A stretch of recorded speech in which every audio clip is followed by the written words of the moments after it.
진짜 아주 끝판왕이 호판입니다. 자세가 잘 나올 수가 없잖아요. 옆에서 보면 또 이게 또 타원형이 이렇게 중간에 불쑥 나와서 또 애매하죠. 네. 정말. 그래서 득볼 브레이크 되는 거죠.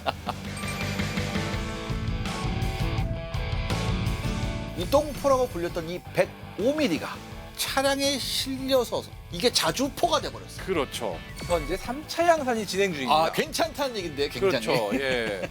이 정도면 이제 이걸 똥포라고 부르면 안 될 것 같아요. 똥포 이거 얘는 똥포는 아니죠. 그렇죠.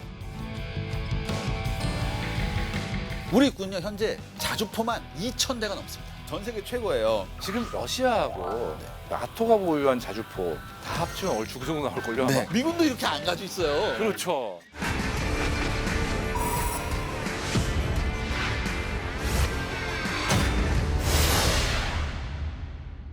전 세계 방산 시장의 새로운 강자로 떠오른 K방산. 세계가 주목하는 자랑스러운 K-웨폰을 파헤치는 시간. 리얼웨폰 K.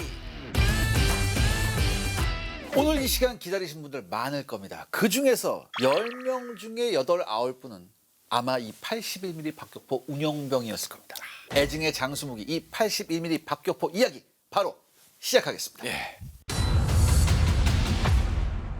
60mm는 경 박격포였잖아요. 그나마 가볍죠. 그렇죠. 그나마 가벼워요. 구경이 60mm가 넘고 100mm는 넘지 않는 박격포들을 흔히 중, 그러니까 중박. 미디엄. 아, 가운데 중. 그렇죠. 아. 박격포라 부릅니다. 81mm 혹은 이제 저 공산권은 82mm죠. 네, 네. 이 급의 박격포는 대대에 편성돼서 중대를 지원하는 그런 용도가 많은데 아. 이 81mm, 82mm급 박격포를 운용하지 않는 국가는 없을 거예요. 보병이 존재하지 않으면 몰라 그 그렇죠. 나라에. 이게 우리나라의 80mm 박격포 역사를 알아보면요.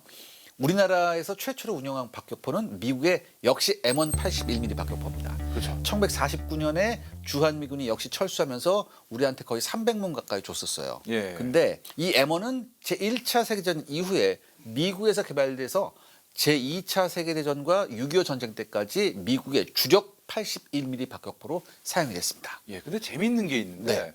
원조가 프랑스라는 거예요. 프랑스. 예. 프랑스가 꽤 포병이 강해요. 원래 포병 강국이었죠. 1차 예. 대전 때부터. 이게 프랑스의 브랑이라는 회사에서 브랑. 20년대에 개발한 그 81mm 박격포를 미국이 복제 후 개량 복제후 개량. 그렇게 나온 건데, 그러니까 어떻게 보면은 지금 우리가 이 프랑스가 지금 아주 우리를 대대손손 고생시키고 있는 약간 좀 박격포뿐만 아니라 75mm 포도 원조가 프랑스 아닌가요? 105mm, 155mm 다. 결국은 프랑스에서 먼저 시작한 구경이에요 이게 지금. 아, 그렇죠. 예. 근데 이 이후에 미국은 M29A1이라고 불리는 신형 81mm 박격포를 개발을 했습니다. 예. 근데 요거는 무게를 조금 줄이기 위해서 포다리를 요게 알루미늄으로 좀. 그렇죠. 그 전에는 이제 강철이었는데 예. 알루미늄으로 만들고 포판도 이게 알루미늄으로. 예. 역시 그 미국의 알루미늄 사랑은 여기서 또 나타나요. 아, 그렇죠, 그렇죠. 요게 무게가요 42.5kg. 그나마 M1에 비해서 30% 중량 줄인 겁니다. 이게. 예. 그다음에 사거리는 오히려 1.5배 늘어나서 4,600m. 우리나라도 이 베트남전 참전을 계기로 요걸 도입하게 됩니다. 그렇죠. 그래서 미국이 1966년부터 우리 한국군 파병부대한테 요 신형 장비를 지원하기로 했어요. 그러면서 이 M29A1도 같이 지급을 하게 됩니다. 1975년 구형 M1이 완전히 사라지게 되고 요걸로 예. 대체하게 되죠. 그리고 나서 제가 지난 시간에 말했듯이 우리나라 무기 국산화 계획이 있었잖아요. 그렇죠. 그것 때문에 M29A1을 국내 생산 시도합니다. 그리고 역시 ADD 국방과학연구소에서 K자 붙인 KM29A1이 개발되죠. 그러다가 이제 80년대 중반에 네. 미국이 이 M29A1을 대신할 M252, 252, 81mm 박격포를 도입하게 됩니다. 미군이 신형 모델인 M251을 도입하자 미군의 탄약 규격이 바뀌니까 네, 이제 네. 거기에 따라가야 추종해야 되잖아요. 그렇죠. M252와 유사한 성능을 발휘할 수 있는 신형 박격포를 개발합니다. 이 신형 박격포는 국방과학연구소가 순수 국내 기술로 개발한 것으로 네, 네. 이 M29A1과 어떤 차이가 있는지 제가 살펴보겠습니다. 먼저 무게가 M29A1에 비해서 500g 정도 가벼워졌고요. 5kg가 아니고 500g이에요. 그렇죠. 최대 사거리는 기존의 4,600m에 비해서 1.4배인 6,350m로 연장이 됐는데 꽤 많이 나가네요. 이거는 포를 바꿨다는 예. 것보다도 포탄이 포탄. 완전히 바뀌었어요. 네, 그러니까 네. 그 전보다 훨씬 더 예. 길고 유선형입니다. 보면은 네. 지속 발사 속도도 약 25% 정도 증가가 되고 탄이 길어진 만큼 파편 발사량이 늘어나가지고 살상 위력도 약 1.36배 커집니다. 아, 예. 발사 속도가 꽤 빨라요. 급속 발사할 때는 30발 분. 분당 30발. 이 속도를 1분 30초 동안 유지할 수 있어요. 그러니까 45발을 급하게 쏠 수 있고 그 다음에 오랫동안 쏴야겠다 그럴 땐 그래도 1분에 10발 만만치 않은 속도죠. 그리고 마찬가지로 포구장연식이고 네. 포열과 포판의 연결부를 단순하게 만들어서 관리를 되게 쉽게 했고요. 1996년부터 KM187이라는 제식명으로 도입하고 있습니다. 아무튼 이 60mm급 경박격포는 주로 인력으로 이동하고요. 그렇죠. 4.2인치급 이상의 중박격포. 여기서 중은 무거울 중자입니다. 그렇죠. 이 중박격포는 사실 이거는 사람이 못 들어. 그렇죠. 이건 사람이 못. 이거 들려고 그러면 이거 너무한 거예요, 진짜. 그렇죠, 그렇죠. 그래서 장갑차나 차량에 탑재해서 이동하는 것이 보통이죠. 근데 문제가 뭐냐? 이건 미디움이잖아요. 그러면 우리가 생각을 한다고. 야, 미디움이거든. 요거 분해서 뭐 포달이 다 되잖아. 근데 포열이 15.5kg예요. 포판도 또 예. 10kg 넘죠. 포판도 10kg예요. 진짜 아주 끝판왕이 포판입니다. 포판. 이게 어떻게 들어도 네. 정말 불편하고 무게 중심도 안 맞고 한마디로 약간 좀 가정에 약간 큰 쟁반 같은 그렇죠. 건데 그게 자세가 잘 나올 수가 없잖아요. 옆에서 보면 또 이게 좀 타원형의 이렇게 중간에 불쑥 나와서 또 애매하죠. 네. 정말. 그러니까 이걸 어떻게 짊어져야 될지 모르는 거예요. 그래서 등골 브레이커. 드렁크. 그래서 등골 브레이커 되는 거죠. 야, 이쯤 되니까 또 궁금해집니다. 이 81mm 박격포의 애증의 댓글. 지가노토 Y12님 5사단 M29A1 81mm 출신이라고. 언 땅에다가 곡괭이질을 해서 반쯤 포판을 묻었던 게 기억난다. 그거 아주 이거. 예, 이거 죽어버리죠 이게. 사실. 예. 예. 이게 주특기 훈련을 주로 겨울에 하는데 들어가지는 않고 겨냥대를 한 번에 세우려고 장갑도 벗고 하다가 추위에 이 포판에 손이 닿아버려요. 이게 동상 걸렸어요. 이거는 참 정말 이거는 웃을 수가 없는. 이게 웃을 수가 없죠. 예. 예. 그다음에 이기수님, E5G님인데 81mm는 셋이 나눠지지 않습니까? 그렇죠. 포다리, 포판, 포대. 근데 포판이 제일 여기서도 포판이구나. 예, 역시. 거지 같대요. 이게. 아이고. 이거 제가 여기서 거지는 굉장히 순한 말. 근데 이분은 포판 드셨다고. 예. 그다음에 CYW089님이 81mm 나와서 힘들긴 했는데 90mm 든 애들을 보면서 위안을 삼았다. 하긴 또 나옵니다 이게. 이게 여기 또 나오지 않습니까? 예. 남의 불행을 보는 곳은 개꿀맛. 그리고 81mm는 경우에 따라서 차량이 지원되는 경우도 있어요. 그렇군요. 경우에 따라서는. 근데 네. 어쨌든 마지막 분은 참 긍정적인 분이시네요. 예. 근데 이분들이 군대에 있을 때 이게 나왔으면 정말 좋았을 게 우리가 신형 81mm가 나왔잖아요. 그렇죠. 이 신형 81mm 한번 알아봐야 됩니다. 이 KM187의 이게 말씀하셨듯이 노후화로 81mm 박격포 사업, 요 박격포 투 사업을 합니다. 이걸 통해서 우리가 신형 모델 개발에 착수했고 이게 2007년에 소유가 결정됐어요. 그래서 2013년에 선형 연구 후에 2014년 12월부터 체계 개발이 시작됩니다. 그리고 4년간의 연구 개발 끝에 2019년 8월에 81mm 박격포 개발에 성공을 하게 됩니다. 예. 그래서 2021년 7월부터 전방 야전 부대에 시험 배치가 됐고요. 일단 중요한 게 뭐냐? 경량화. 우리가 42.5kg잖아요. 예. 무려 8.5kg가 가벼워집니다. 어우. 이 정도는 해야지 사실. 그렇죠. 500g 이런 건 하지 말고 사실. 그리고 기존 박격포는 겨냥대하고 겨냥틀을 활용해서 사격 임무를 이게 수동으로 했었어요. 이제는 뭐가 나옵니까? GPS가 나왔다. 예. 그래서 이 신형 KMS114는요. 자동화 사격 체계와 함께 디지털 가늠자를 적용해서 신속하게 정확하게 쏠 수 있습니다. 그리고 또 중요한 거. 이제 사람이 안 하고 운반 차량을 통해서 이제 예. 이게 지금 운반 차량도 네. 지금 개발 중인 게 아예 자주화가 된 게 있어요. 아예 자주화. 예, 그러니까 내리지도 않고 차에서 곧바로 쏠 수 있는 거죠. 어쨌든 야전에서의 어떤 운용 편의성을 크게 높일 것으로 기대하고 있습니다. 그러니까 지금 81mm를 운영하시는 장병들은 할만한데 왜 그러지? 막 이럴 수도 있어요. 그렇죠. 근데 앞으로 그럴 수 예전에는 있죠. 안 그랬어요. 그렇죠. 그러니까 사실 이 81mm 박격포는 보병이 사용할 수 있는 무기 중에서 이게 꽤 화력이 막강하죠. 그렇죠. 그러니까 여러분 이걸 생각해 보세요. 그렇게 막 뭐 불편하고 이런 무기인데 왜 아직까지 사용할까? 그만큼 확실한 성능을 보여줬다. 저는 이렇게 말씀드리고 싶습니다. 그렇죠. 파편이 흩어지는 살상 반경이 넓어요. 굉장히 넓죠. 이게 또 중요한 게 박격포는 네. 곡사포에 비해서 네. 포의 그 껍질이라고 해요. 네. 외피가 얇아요. 왜냐하면 높은 압력을 그렇죠. 버티고 강선에 맞물릴 필요가 없기 때문에 대부분의 경우 파편이 쉽게 흩어지고 넓게 퍼지고 네, 맞습니다. 그다음에 또 작약의 양이 구경에서 굉장히 많아요. 네. 그렇기 때문에 81mm 박격포탄 같은 경우는 105mm 곡사포탄보다 살상 범위가 크고 네. 155mm하고도 비교가 될 정도로 그렇군요. 상당합니다. 살상 반경만 보면. 그러니까 이거 여러분들 요걸 물리학을 조금 생각하시면 되는 게 뭐냐면 일반 곡사포탄은 곡선으로 이렇게 날아오면서 땅에 딱 박히게 되면 이게 관성이 있잖아요. 관성 때문에 포탄이 약간 앞쪽으로 부채꼴로 확 펴지는 경향이 그렇죠. 있죠. 하지만 박격포는 이 곡사포에 비해서 비교적 뭐예요? 위에서 내려오거든요. 위에서 내려온 고각도가 이게 높기 때문에 땅에 지면이 됐을 때 굉장히 비교적 원형을 그리면서 골고루 퍼집니다. 그렇기 때문에 살상 효과가 훨씬 높죠. 실제로 미군이 2차 대전 당시 실시한 시뮬레이션에 따르면 네. 단 5문의 81mm 박격포로 적 보병 1000명을 괴멸시킬 수 있다라는 결론이 났습니다. 야, 이게 넘사벽이네요. 5문이면은 그래도 일개 소대밖에 안 그렇죠. 되는데 이게 예. 엄청난 거죠. 이게 훈련할 땐 지옥 같습니다. 그렇죠. 그래도 실전에서는 여러분들 이게 확 적을 특히 적 알보병 부대를 확실하게 한 큐에 지옥으로 보낼 수 있었던 그렇죠. 그런 무기입니다. 자, 그리고 이번에 만나볼 애증의 장수 무기는 105mm 곡사포입니다. 이게 사실 이번 주제가 우리 똥포인데 똥포에 사실 그 자기 이름을 가지고 있다고 해도 과언이 아닌 그렇죠. 그런 녀석인데 우리나라 곡사포 역사 한번 잠시 살펴보겠습니다. 우리 군은요. 우리 6.25 전쟁의 뼈아픈 경험 때문에 차타공인한 화력 덕후 포방부입니다. 그렇죠. 이 중심에 누가 있냐? 포병이 있습니다. 예. 우리 군요 현재 자주포만 2,000대가 넘습니다. 예, 이게 2000대가 얼마나 엄청난 양이냐? 네. 지금 러시아하고 네. 나토가 보유한 자주포 다 합치면 얼추 그 정도 나올걸요? 아마? 네. 그러니까 최고예요. 자주포 어마어마한 가진 거죠. 게. 예. 미군도 이렇게 안 가지고 있어요. 그렇죠. 미군은 왜 이러면서 우리한테 자꾸 그러거든요.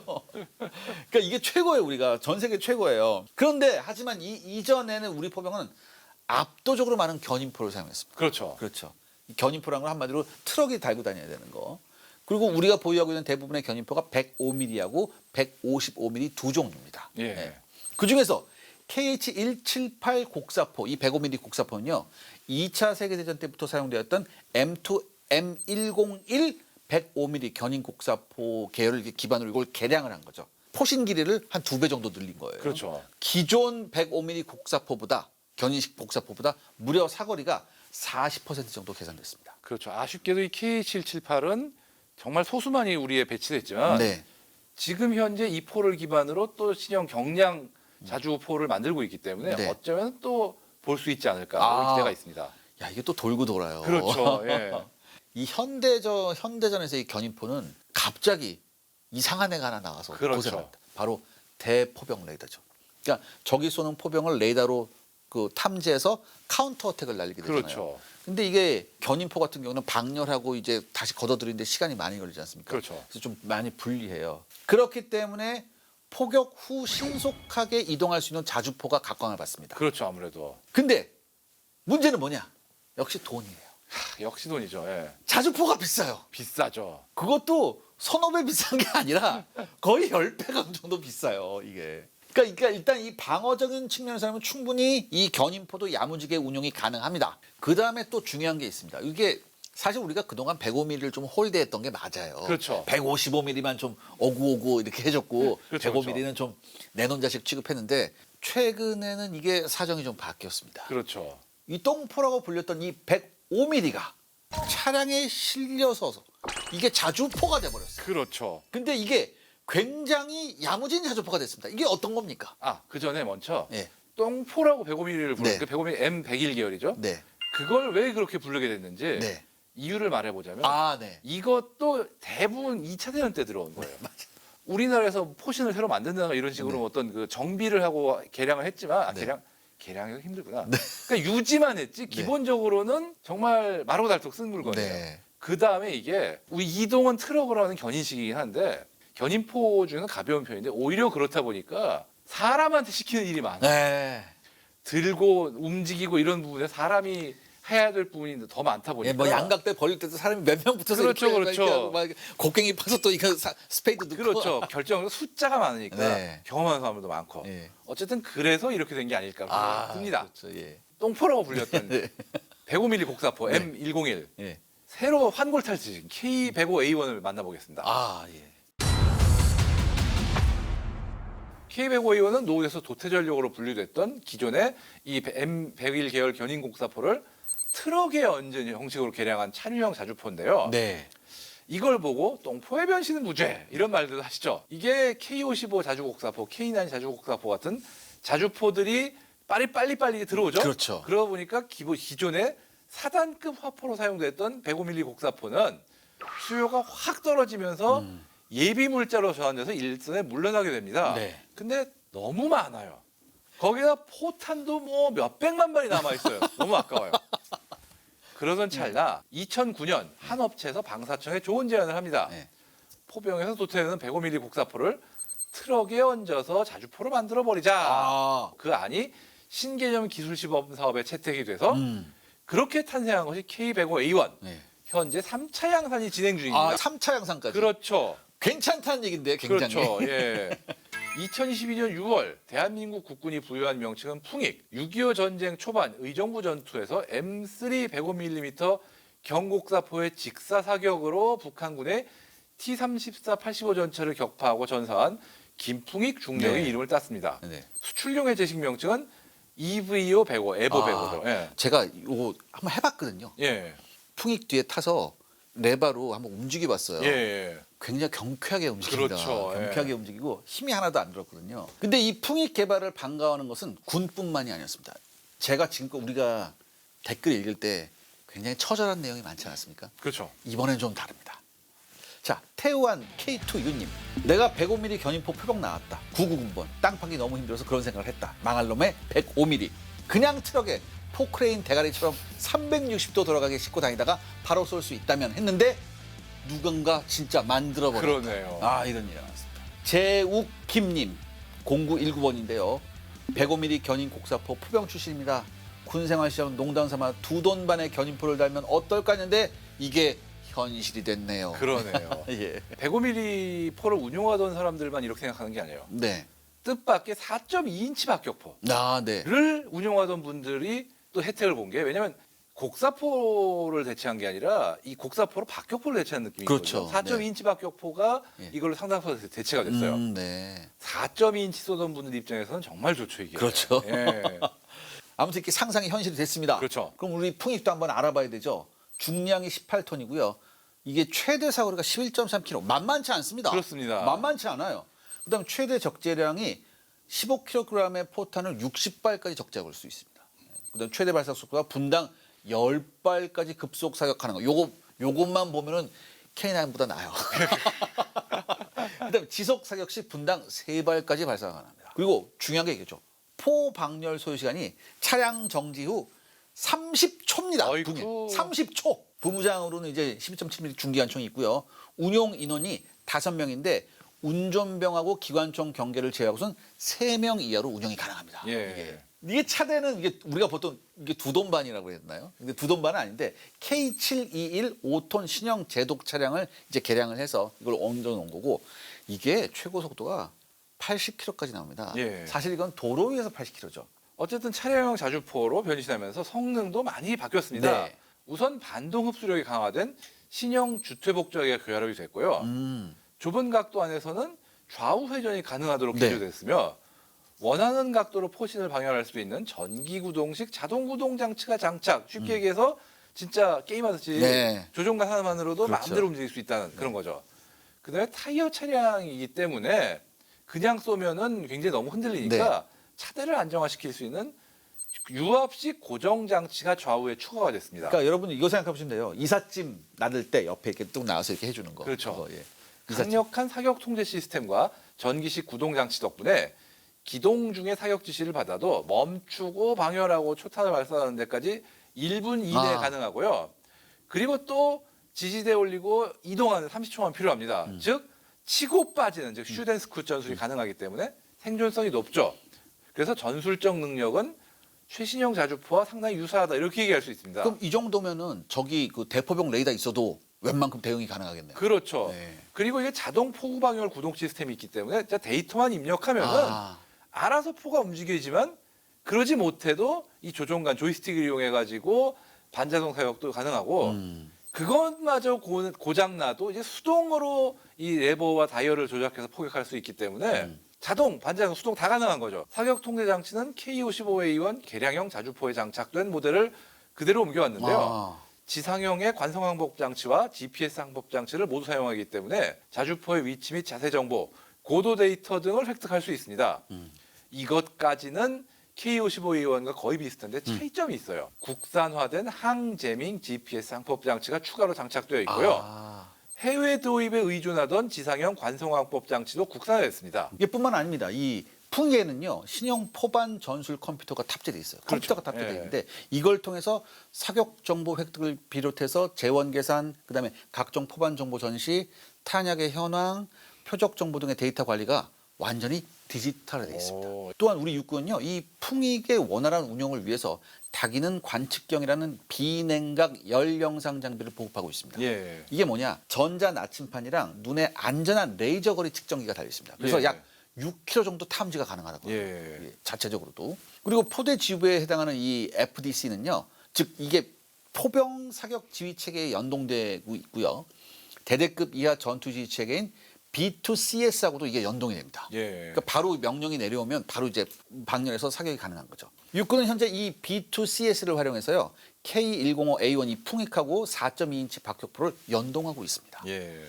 이렇게 되면요. 야전군 지휘관 전체가 이 정보를 공유하게 됩니다. 특히 중요한 건 뭐냐? 이 다기능 관측경은요. 운영이 굉장히 쉽습니다. 이 정도면 이제 이걸 똥포라고 부르면 안 될 것 같네요. 똥포, 이거 얘는 똥포는 아니죠. 그렇죠. 그다음에 지금 우리나라가 쓰는 이 K105A1 이 풍익은요. 사실 우리가 가지고 있던 이제 예비탄 300 몇백만 발 있는 예비탄 그렇죠. 인데 사실 여러분들 국제 시장에서 보면 국제 방산 시장에서 뭐가 있냐면 105mm 신형탄이 있어요. 그리고 그 105mm 신형탄 중에 뭐가 있냐면 베어링 구슬이 바깥쪽에 쫙 붙어 있는 신형 105mm 탄이 있거든요. 그렇죠. 이게 터지게 되면 위력만큼은 155mm하고 거의 진배가 없대요. 그러니까 이런 신형탄도 쓸 수 있기 때문에 앞으로 수출 시장에서 이게 가격이 굉장히 싸거든요. 그다음에 운용도 쉽고 그렇죠. 운용 시간도 굉장히 운용 교육 시간도 짧아요. 155mm 자주포를 운용하기 좀 부담스러운 나라들한테 좋은 대안이 되지 않을까? 전 그런 생각도 한번 해봐요. 그럴 수도 있을 것 같습니다. 네. 자, 어쨌든 우리가 애증하는 장수 무기에 관한 이야기 오늘은 여기까지 하겠습니다. 저도 장수해서 지금의 최신 무기들을 먼 미래에 장수 무기로 소개할 수 있으면 좋겠네요. 네. 자, 이렇게 우리나라가 세계 4대 방산 강국이 되는 그날을 함께 응원하면서 이만 인사드리겠습니다. 감사합니다. 예, 감사합니다.